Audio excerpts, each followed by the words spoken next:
Grace, an 82-year-old woman, was known in her community for her kindness and humility.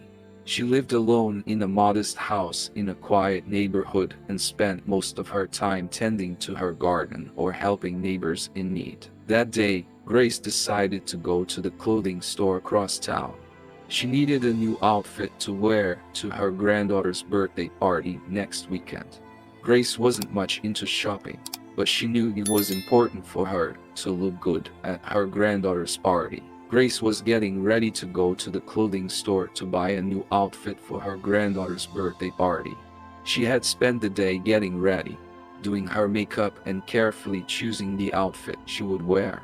As she walked toward the store, Grace felt a strange feeling in her stomach, as if something wasn't quite right. When she arrived at the store, she noticed that there were many people gathered around a rack of children's clothes. A panicked mother screamed hysterically as she held a tiny baby girl in her arms. "My daughter is choking. She is choking," the mother screamed. Grace ran towards the mother and asked to hold the child. She noticed that the girl was red in the face and her eyes were wide. Grace asked her mother to explain what had happened and discovered that the girl had swallowed a button from one of the clothes on the shelf. Without thinking twice, Grace held the girl in her arms and began to try to clear the airway. She looked quickly for an object that could help her remove the object and noticed a small wooden stick beside it. She picked it up and began gently patting the child's back. The entire store watched in silence as Grace tried to save that child's life. The atmosphere was tense and nervous, but Grace remained focused on her mission to save that girl's life. After a few harrowing seconds, the girl coughed and the blood popped out. After the mother and child were tended to, Grace remained in the store, trying to calm down. She was still shaking from the fright and tension she had just experienced. As she looked at the racks of clothes, Grace wondered if she could concentrate enough to find the perfect dress for her granddaughter's party. But she knew she couldn't let the incident with the girl stop her from fulfilling her mission. With a deep sigh, Grace began to examine the clothes carefully. She chose a range of elegant, classic pieces, but she always had one eye fixed on the door, anxious to see that mother and child were all right. Suddenly the door opened and Grace looked over to see who was entering. It was the mother and the girl she had saved, walking towards her. Grace wondered what could be going on and rose to greet them. The mother smiled and thanked Grace again, saying that the girl was feeling much better now. But Grace still couldn't fully relax. She wanted to make sure the child was completely out of danger. Meanwhile, Grace continued to choose her clothes. She knew she needed to be ready for her granddaughter's party, but she also wanted to make sure her little girl was safe. She tried to focus on the moment, but her heart was still pounding and her mind was on the situation with the girl. Since childhood, Grace has always had a strong compassion for others and an unwavering determination to help those in need. She remembered how, as a child, she used to help classmates with their problems and became known as everyone's friend. When Grace saw the mother and baby girl in distress at the clothing store, she immediately sympathized with the situation. She remembered how, when she was young, her younger brother had choked on a piece of food, and how she had rushed to help him. She also remembered how she had studied first aid and rescue techniques in nursing school, and how dedicated she had been to learning all she could about saving lives. For Grace, it was a matter of honor to save that child's life. She knew that if she didn't do anything, the situation could get a lot worse. She also knew that there were few people in the store who knew what to do in an emergency like this. An unexpected and emotional event was about to happen, leaving everyone in tears and with their hearts in their hands, something that would never cross anyone's mind. After the incident at the clothing store, Grace went home and couldn't stop thinking about the situation she had just faced. She felt relieved that she had been able to save that child's life, but she also felt a mixture of emotions: joy, sadness, gratitude, and reflection. On the night of her granddaughter's birthday party, Grace sat on the sofa, watching the family gathered. She felt a rush of gratitude for being surrounded by those she loved, but she also remembered the little girl she had saved that afternoon. "Grandma, are you okay?" asked her granddaughter, noting the worried expression on her face. "Yes, my love, I'm fine," Grace replied with a smile. "I was just thinking about something that happened today." She told her granddaughter the story of what had happened at the clothing store and how she had been able to save that child's life. Her granddaughter listened with admiration and pride, and Grace was moved to tell her story. "It was the right thing to do," Grace said with a smile. "I couldn't let anything bad happen to that little girl. Life is precious, and we must always do what we can to protect it." A few months have passed since Grace saved that child's life in the clothing store. She continued to live her life normally, but she always remembered the incident and felt grateful that she had been able to help. One day, while at home, Grace heard a knock on the door. She got up to answer it, and when she opened the door, she was surprised to see that child's father, Peter. "Grace, please forgive me for coming all this way," Peter said, tears in his eyes. "I needed to personally thank you for everything you did for my daughter that day." Grace was thrilled to see the gratitude in Peter's eyes. She hadn't expected him to show up on her doorstep, but she knew he was grateful for what he'd done. "There's nothing you need to apologize for, Peter," Grace replied gently. "I was just doing what was right at the time." But then, in a sudden movement, Peter pulled an envelope from his pocket and handed it to Grace. "Please accept this as a small token of appreciation. You saved my daughter's life, and I can never thank you enough." Grace took the envelope, feeling her heart quicken. She didn't know what to expect. She opened the envelope and, to her surprise, found a check with a large amount of money in it. "Peter, I can't accept this," Grace said, tears in her eyes. "You don't have to pay me back for something I did for love." But Peter insisted, saying he wanted to do something special for Grace as a way of saying thank you. After the unexpected meeting at Grace's house, the friendship between her and Peter blossomed. They met frequently to talk and share their experiences.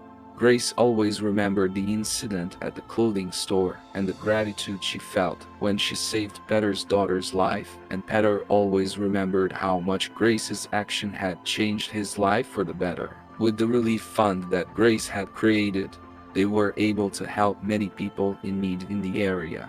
They donated food, clothing, and even money to those in need.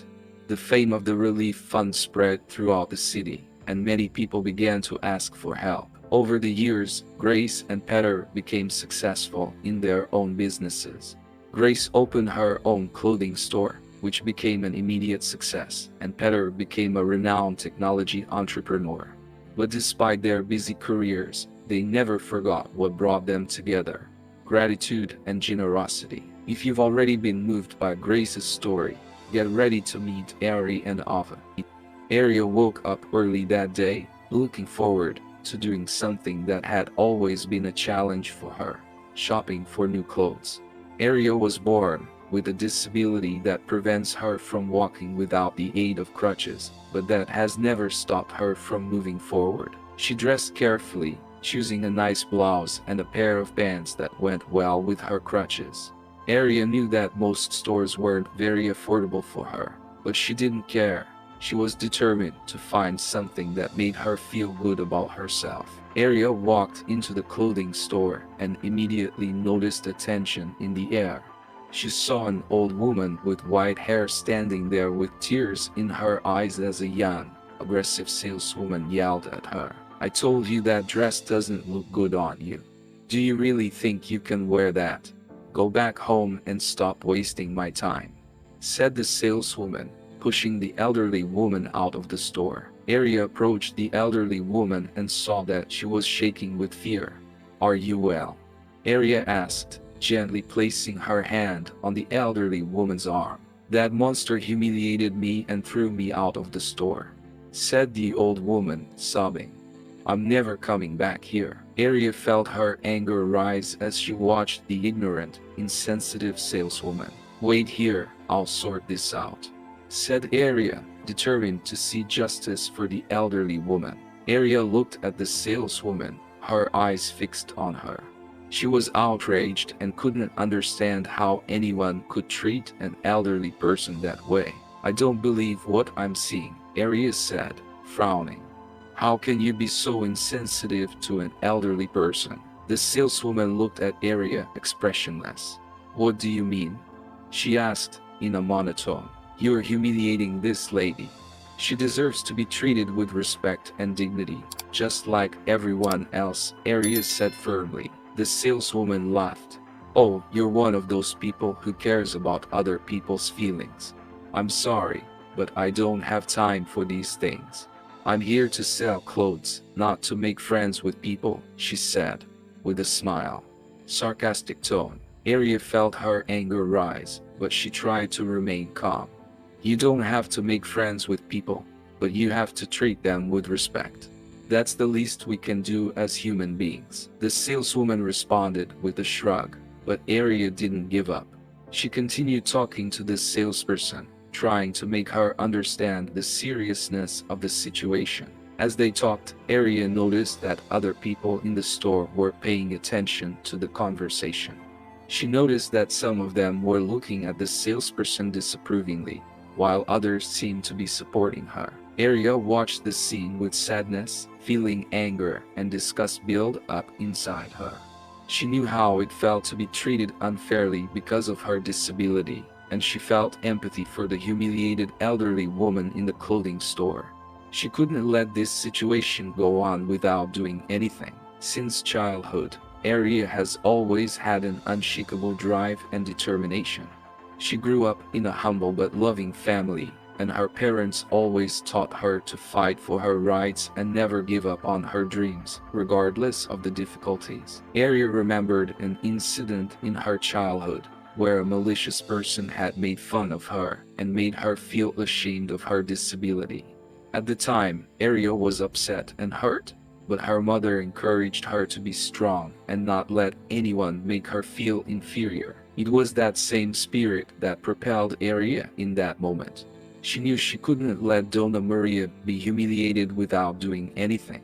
She approached the elderly woman and offered help, offering a friendly shoulder and a word of encouragement. Aria couldn't let the situation continue like this, and she refused to leave the clothing store until the salesperson recognized her incorrect attitude and changed her stance. Aria wasn't about to let this saleswoman continue to humiliate customers, especially elderly people. The air was tense and people were restless, not knowing what to expect.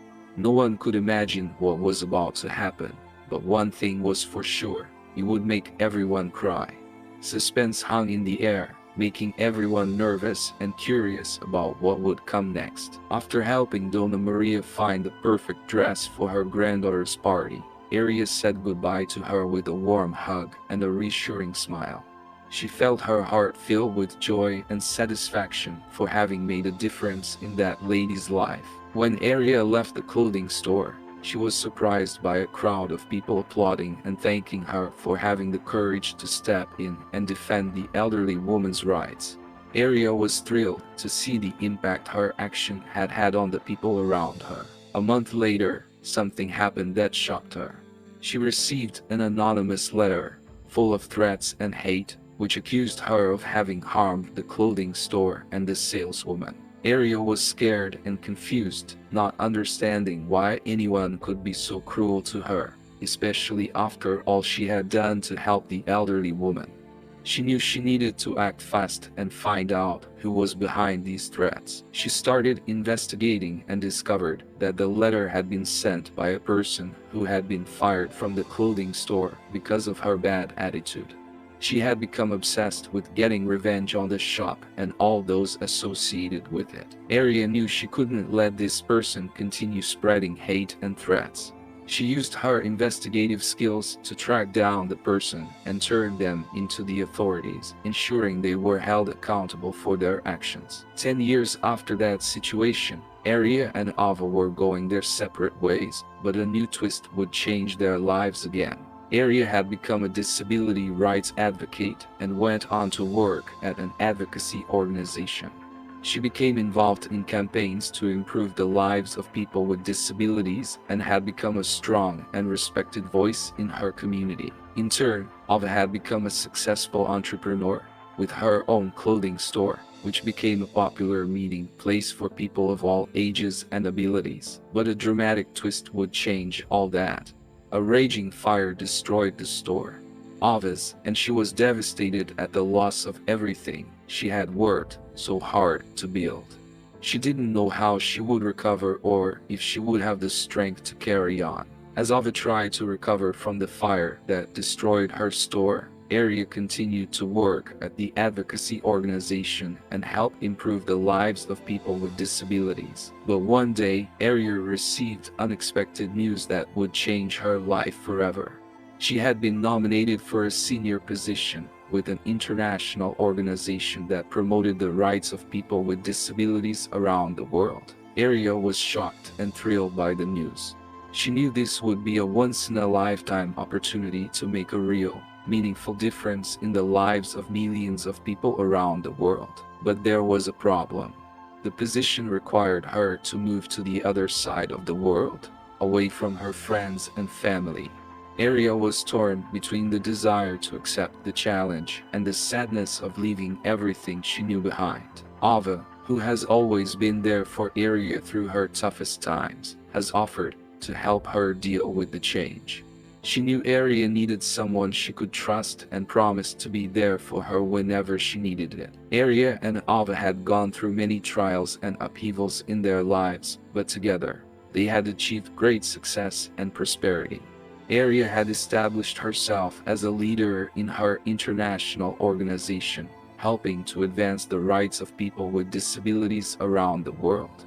Meanwhile, Ava had rebuilt her clothing store and turned it into a thriving business that was one of the most popular stores in town.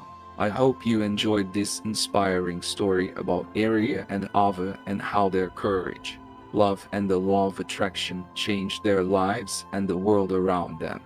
But this is just one of many exciting stories we can share. In the upcoming videos, we'll bring you more inspiring stories and tales that are sure to touch your heart. And so we can continue to share these heartwarming stories, we'd like to ask for your help. Please share these videos with your friends and family so that more people can be inspired and learn from these wonderful stories. Together, we can spread positivity and hope to the world. Thanks.